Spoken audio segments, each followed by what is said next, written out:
Now there's some pretty bad Ash of Wars in Elden Ring, mainly kick only, but one you probably haven't heard of is Sky Shot. This Ash of War shoots your arrow in the air. The problem is, it's too accurate and just lands in the exact location of where the enemy was, making it pretty much impossible to hit anything with it. Yeah, it can't even hit sheep. And even with that, you'd hope the damage is at least decent, but it's not.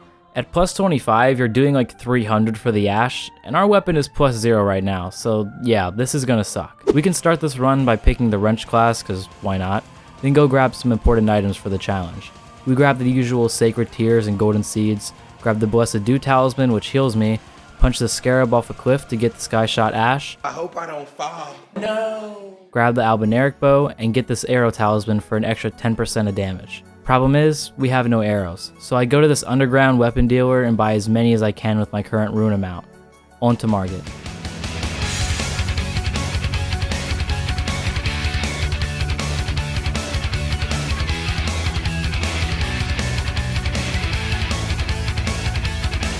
Margit's first phase is pretty easy. There's only one attack we can hit him on, but I'm pretty used to long fights, so this won't be that much of an issue.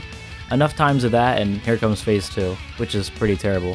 I realize if I get lucky and shoot my shot right before he throws his daggers, I can get a hit off, but that's getting incredibly lucky and, not dying. With enough trial and error, I learned I can bait out this attack, and if I got lucky, he'd do an attack while standing still, allowing me to hit him.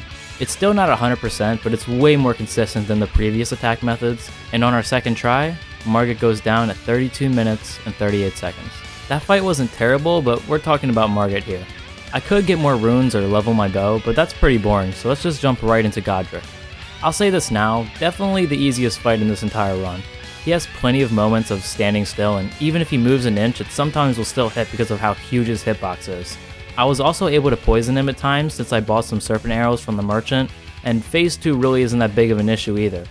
The only thing that could even frighten me is his fire attacks, but those moves are dumb in any run. Dude, stop with the same fire attack every damn time. I also found I could bait out this attack, then shoot up and sometimes clip him from his dragon arm, making phase 2 way easier than phase 1. Either way, not much to say about it. Time to beat? 23 minutes and 2 seconds. After a quick level up in Vigor, we get the big choice, Rennala or Radahn. Usually in these runs I pick Rennala because she's light years easier, but she's impossible since there's no moves she stands still enough for. So I guess we're fighting Radahn. I'm not great at this fight, but I know his moveset well enough.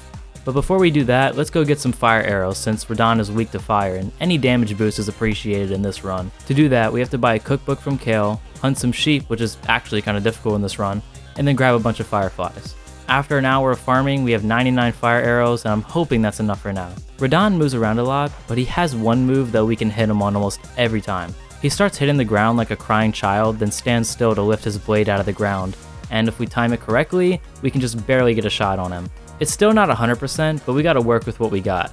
Now at around 20% of his health gone, he gets a more powerful version of a sword. Usually this isn't an issue, but he makes a huge electric wave when he lifts his sword out of the ground now. And of course, that's our only opportunity to hit him.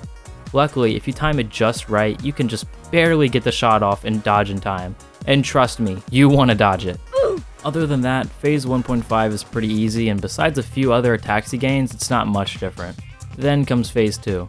At the start, he turns into a meteor, which I wouldn't normally mention, but somehow I managed to die from it since I didn't have my horse. 3 jumps? Wait, dude, I'm dead. I don't have my horse. He gets a lot of insta-kill attacks here, but all in all, it's just learning the patterns. Ah! No! Oh my god. He still has the same attack in phase 2, so he goes down not being too difficult. Time to beat? 36 minutes and 48 seconds. Let's go! We did it! Now, I could waste countless hours trying to find a way for this idiot to stand still, but if you've seen my videos before, you know what I'm about to do. Boom, bam, bop, bada bop, boom. Pow. GG's. Too easy. Now with that out of the way, we can get through the capital right to Godfrey. Usually Godfrey is one of the easiest bosses in these challenge runs, but here he's super annoying. He doesn't stand still whatsoever, but I found one way that kinda works. Get him to throw his axe at you, hope he spins it around, follow with the spin, shoot the bow the second he drops it, then hope he does the normal swing attacks and not the jump. Turn him around facing the arrow drop point, and if you're lucky, 1 out of 30 times it'll actually hit. Now just do that a bunch and don't die and it'll work. But before that, let's take a quick visit to our old friend Alexander and give him a little love tap. Smash. With the talisman he drops, we get 10% extra damage for skills, which Sky Shot is one of. Also, let's grab this cookbook so we can craft electric arrows, which Goldfree is for some reason weak to. After another fun hour of trying to get bones from sheep, I go back to Goldfree, and after a few trial and errors, he falls. Yes! Let's go! With 1 arrow to spare. Time to beat, 51 minutes and 46 seconds.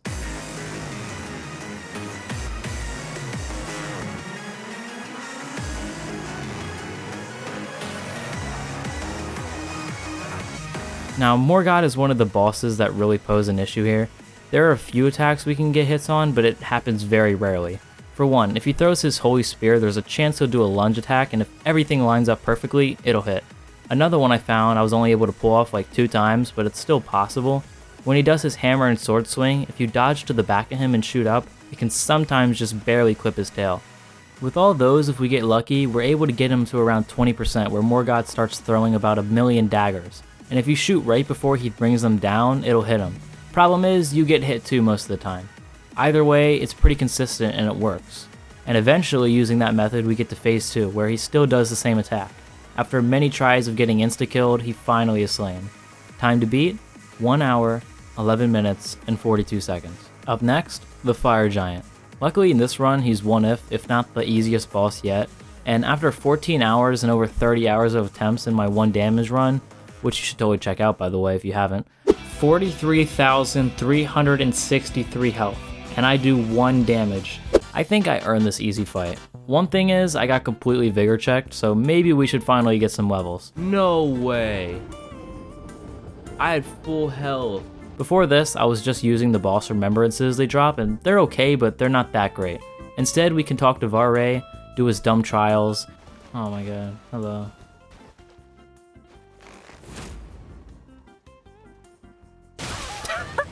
Then get some maiden blood, but I forgot how to get to the church for it, so I had to get creative, but we don't talk about that. Let's go! After that, I went to Mogwin Palace, and I can just barely shoot this bird if I time it right. And if I hit the bird, I get a cool 11,000 runes per cycle, which is pretty good. I do that for, I don't know, 15 minutes or so, and I get a decent amount of levels.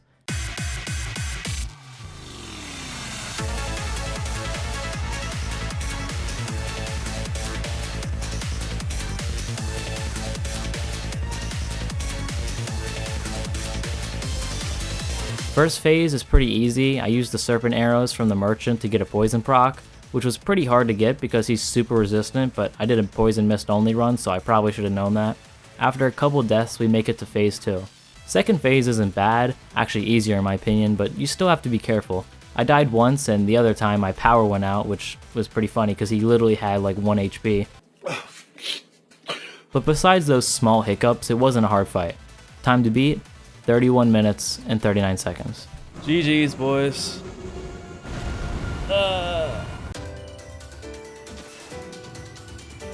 With the dumb fire giant dead, we can burn the Erd Tree and make it to Farm Azula in this beautiful run. But before we can get our hopes up, we can go to everyone's favorite boss, the Godskin Duo.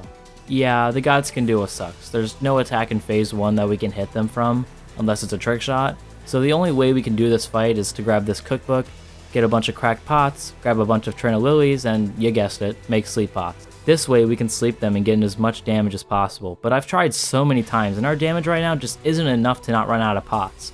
So let's go get some buffs. First we grab Flame Grant Me Strength, then Golden Vow, and the Strength and Dex tier. We also do a little level up with our stupid bird method, and I was maxing out at like 1,000 damage on a basic enemy, which doesn't really count since, you know, they don't have any defense, but it's besides the point. The plan is simple: sleep Fatty, buff, and get as much damage in as possible. Hopefully get him to phase 2, and when he does his roll, get in as many arrows with bleed, and just keep doing it till he dies. After a few tries, I got the perfect run. In the final run, I accidentally threw a pot at Skinny before he respawned Fatty, but I got a free 3 hits in, so who's complaining? Also, spoiler alert, but this literally saves the entire run. Then, after many repeating, would just barely kill him by getting a lucky extra shot in after he dies. But I also realized that I wouldn't have had enough to sleep him the next one. So if I hadn't got those 3 shots on the Apostle, then that would have been game over. Time to beat, 19 minutes and 13 seconds. With that amazing fight over, we can go on to the easiest boss in this entire run, Malakath. Malakath is one of the coolest bosses in this game, and luckily on this challenge run he's not annoying. Phase 1, if we dodge this combo we can just barely hit him in the face. Sometimes we can't dodge the follow-up, but even trading damage is worth it. Then comes Phase 2, where we really can't hit anything except this one attack where he goes for his flurry, and if we dodge under it we can just barely shoot upwards and somehow clip him. We just repeat that and boom, he's dead.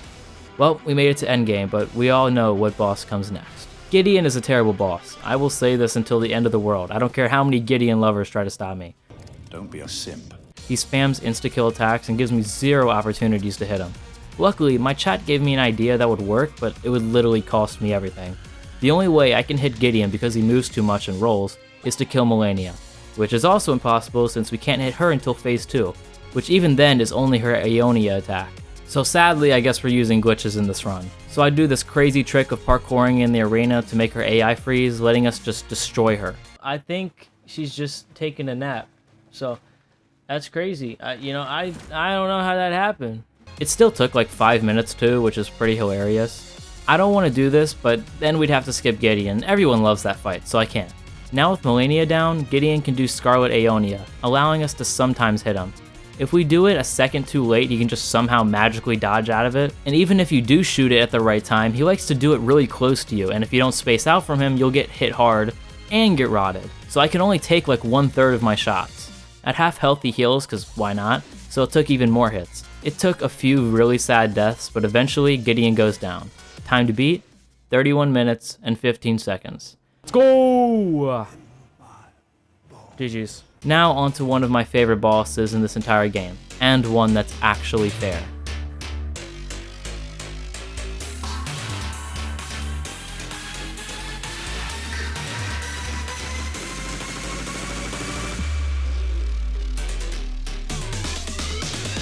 Godfrey is a cool boss. Sadly, the problem is the same with Godfrey, which is the small chance of the arrow hitting. Luckily, when he gets his volcano attack at 10%, I can sometimes get a free hit in. Only thing that sucks is once he gets his shockwave stomp at 30, it stuns us, so we can't use that anymore. It took a few tries, but eventually after 30 minutes or so, we enter Phase 2. And Horaloo is where the real problem arises. After a while of looking for a possible attack point, since he moves a ton, I found one way that works good enough. When he does his delayed foot stomp, you can shoot, and if you're lucky, you'll hit it. Or, you'll get hit. With that, we move on to his shockwave phase, which makes it so we can't attack him in the way we did before. Great. I looked everywhere and I really couldn't find anything, but then one of my Discord members gave me an idea. What if I use Endure? Which, if some don't know, it's an Ash of War that allows you to not get stunned by certain attacks, meaning that his shockwave won't cancel my attacks. The problem is that it doesn't really work on the way that we did it before, so we're gonna need a new way. And I found one, but it's really dumb. Like, really, really dumb. The idea is that when he does his volcano attack, we use Endure so we don't get stunned by the shockwave. Only problem is it hits us too, and the damage is enough to insta-kill you if you're not at full HP with crazy amounts of defense. So we should get some of that right now, because we are definitely lacking. The first item we're gonna grab is Black Flame Protection, which is an incantation that raises our physical defense by 35%, which is pretty good. And it's real easy to get, just buy it from the Twin Maiden husks after you get to the Ashen Capital. Next on the list is Bestial Vitality that basically everyone knows by now, but essentially it heals 5 health a second and it's quite cheap in FP. But of course that means we have to kill 3 Tibia Mariners, which actually isn't that bad since they all have at least one attack where they stand completely still. Last but not least is the Ritual Shield Talisman, which at first I thought was impossible to get since we're in the Ashen Capital now, but one of my viewers in my stream let me know I could grab it too, so that wasn't a problem either. With all this stuff, it takes a few sad deaths and many hours of learning the literal sheep moveset so I can get enough bones for each try, and after all that, I got the perfect run. Time to beat, 1 hour, 52 minutes, and 3 seconds. With one of the stupidest ways of getting past an enemy completed, we can move on to the final boss and call this challenge a wrap.